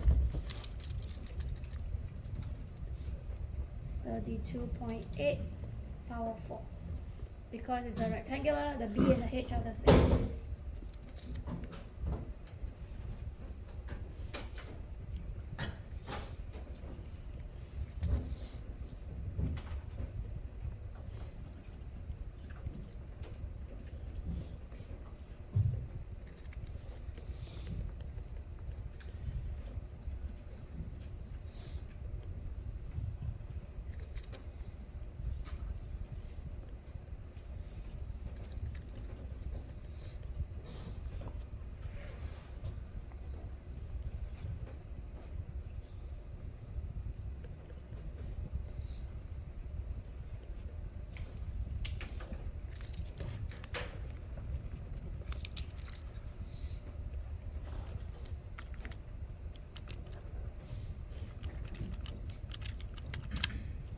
And then from the catalog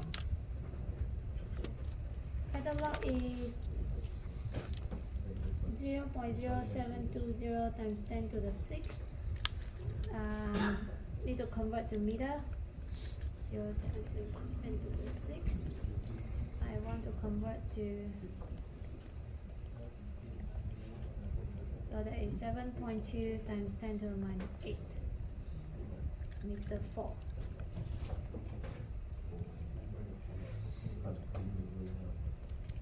Radius of gyration, square root I on A, we have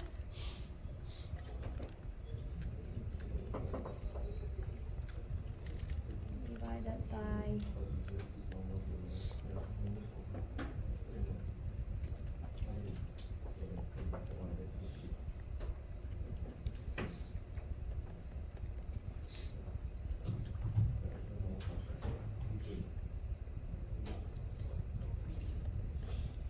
and then from catalog R equals to 14.3.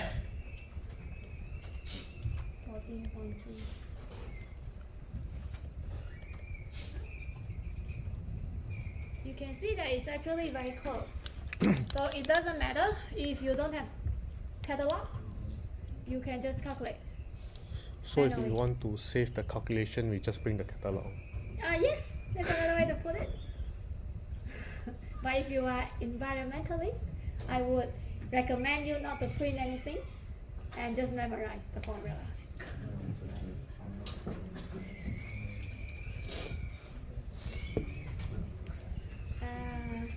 Yeah, and then what else? What is the question? Okay.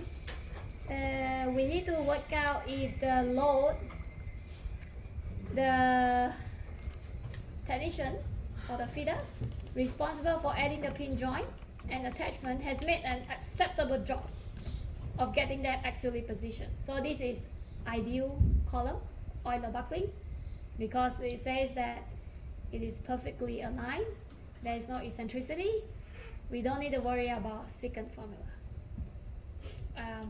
or the bending moment. So this is just P on A, yeah. Now our column has a yield strength of 350 megapascal. Okay, so let's write it down. The strut is pin jointed. The effective length factor for pin is 1. The length is 550. The effective length is 550.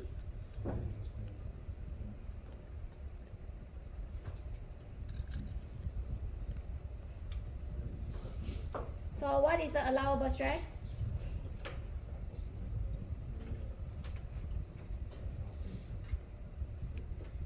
So we need to go to that table. Slenderness ratio is, oh, we haven't calculated the slenderness ratio.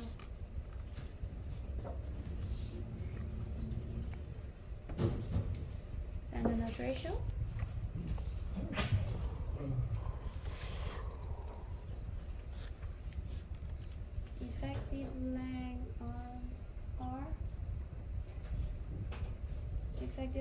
is 550. R is 14.3. We use the catalog. So we got 38. So our standardized, well, no, it's a ratio. Okay, so our standardized ratio is 38. We need to interpolate because we don't have 38. Okay, never mind. So we have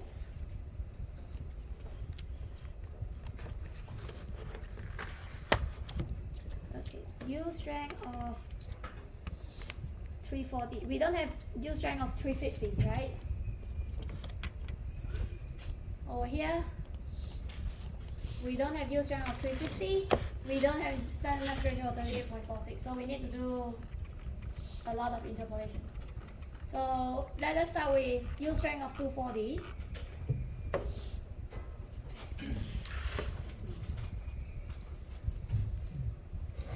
Yield strength of 340. Slenderness ratio of 35. Allowable stress is how much? Yield strength of 360. Slenderness ratio of 35. FAC is how much? And then from there we get definition of 350, yield strength of 350.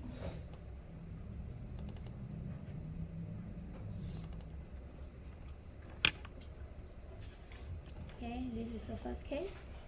And then we do it again.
Was that after 38? Was it? Where is it? Oh, 38.46.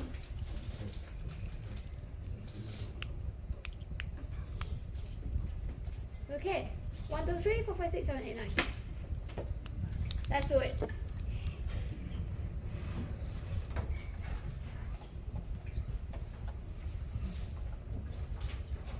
Okay. Now 340 slenderness ratio of 35. 35. 340. 35. 340. 195. 195 megapascal. 360. 35. I got 206.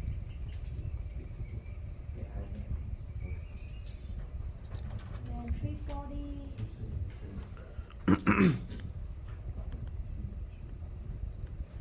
40 and 340. I got 192.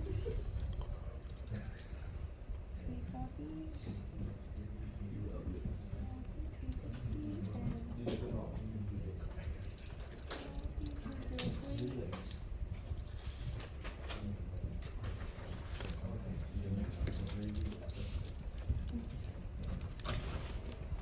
can you get these four from the table? If yes, we do that together.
just ignore this. It's just my calculation, my interpolation. You may have a different method of interpolating things, but I sort of use a graphical method. So that's what I do. I just draw a line, and then with that, and so like A, B, C, D, E, F. So C minus A divided by F minus D equals to B minus A divided by E minus D.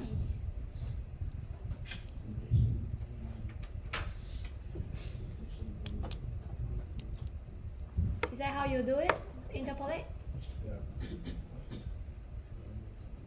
I use a graphical method. Probably I draw it down nicely for you. So this is how I do it. A, B, C, D, E, F. So C minus A divided by F minus D should be equal to B minus A divided by E minus D.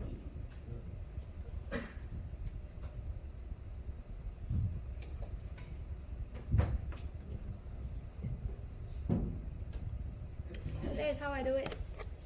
I don't know how you interpolate, but I use a graphical method.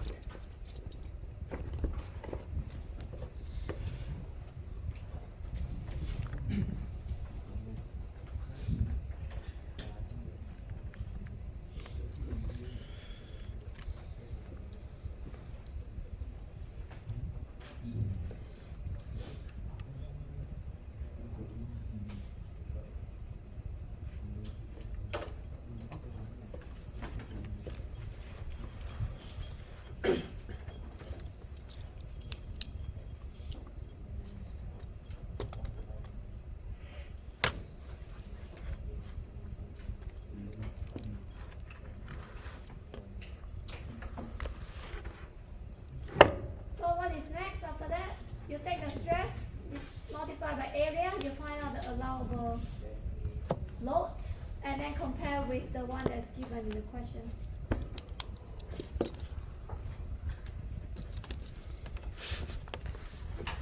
So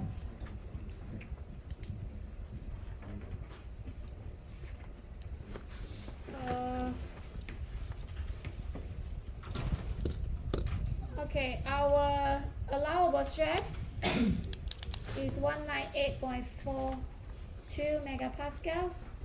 If we multiply by area, we get the allowable force.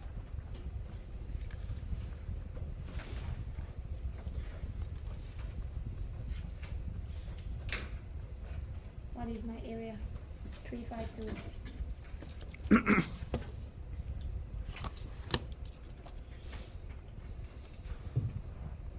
And my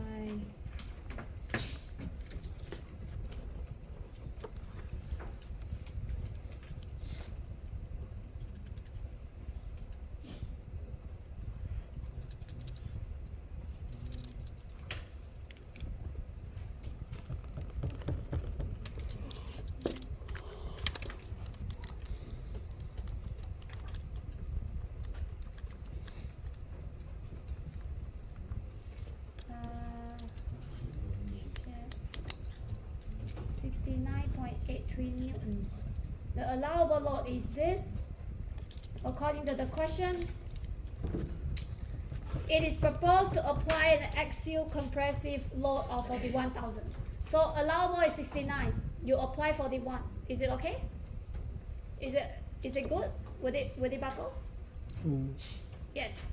So 69 more than 41 kilonewtons. Sorry, this is kilonewton. So column will not buckle.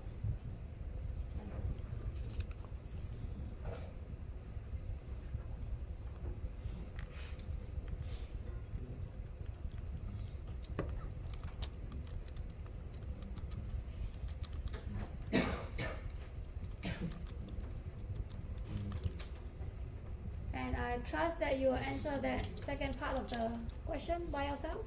Why does the permitted bending compressive stress in a square rectangular hollow section reduce if the cross-sectional shape has a large breadth to thickness ratio?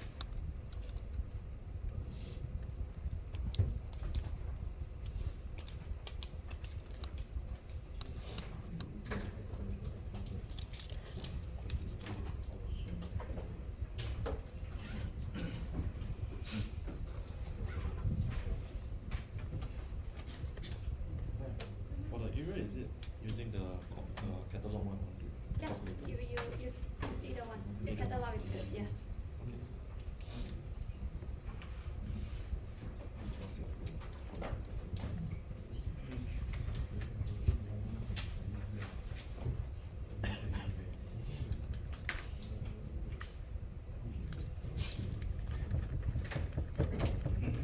So what is part B?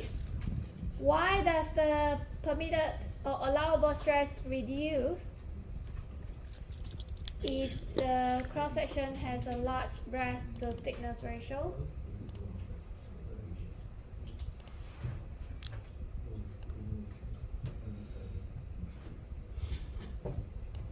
Those at the back, can you answer me? What is the part B? Can you answer me part B?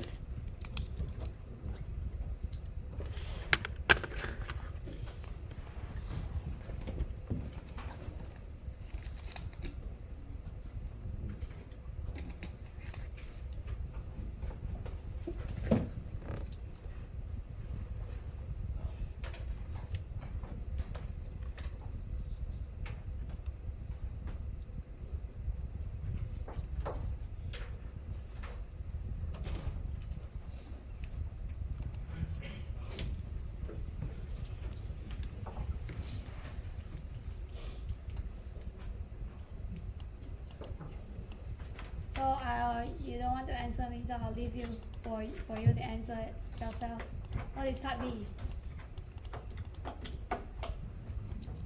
The stress spread across more area. No. The shape has a large breadth to thickness ratio. So as I mentioned earlier, when the cross section has large breadth to thickness ratio, you have something called derating, localized buckling, so crinkling on one side of the surface. So your bending stress will obviously be reduced because you don't want localized buckling. So cross section that has large breadth to thickness ratio is prone to localized buckling. So you can reduce the breadth to thickness ratio.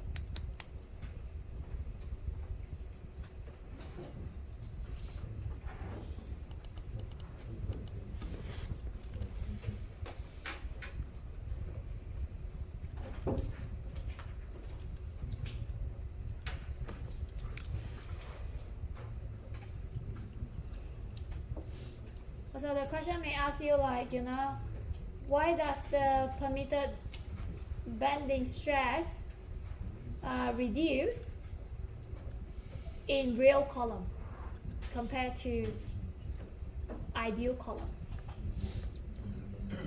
So like I mentioned earlier, real column has eccentric loading. The column itself is not perfectly straight. So these are all the factors that you need to consider, and these factors will also reduce the allowable stress because it has additional bending moment. Right?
So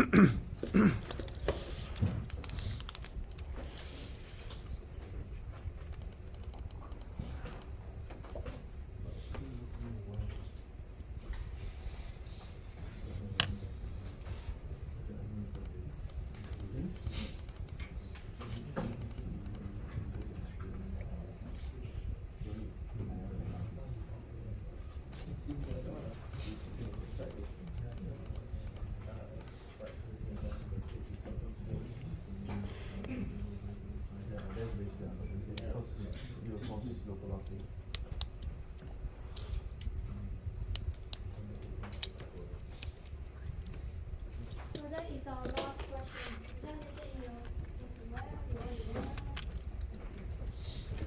About your, I'll see you next trimester for the engineering capstone project, part A, for those of you taking capstone project.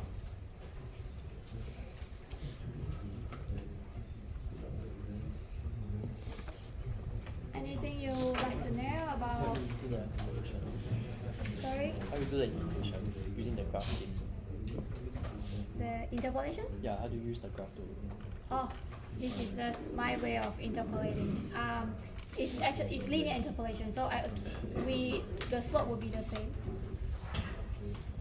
The slope. So this minus that should be equal to, this minus that divided by this minus that should be equal to this minus that divided by this minus that because of the slope.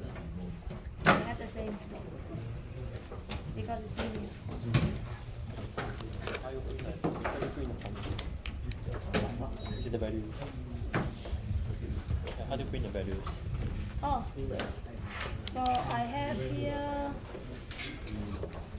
so like initially I have 340, so 340 would be my A, 350 is my B, 360 is my C, and then I have 195 for 340, 206 for 360, and then that must be in between. That is my 255. Use string then does the FFT. If you do it the other way, if you do 206 over here, 195 over here, 340 over here, you get the same result because it's a slope.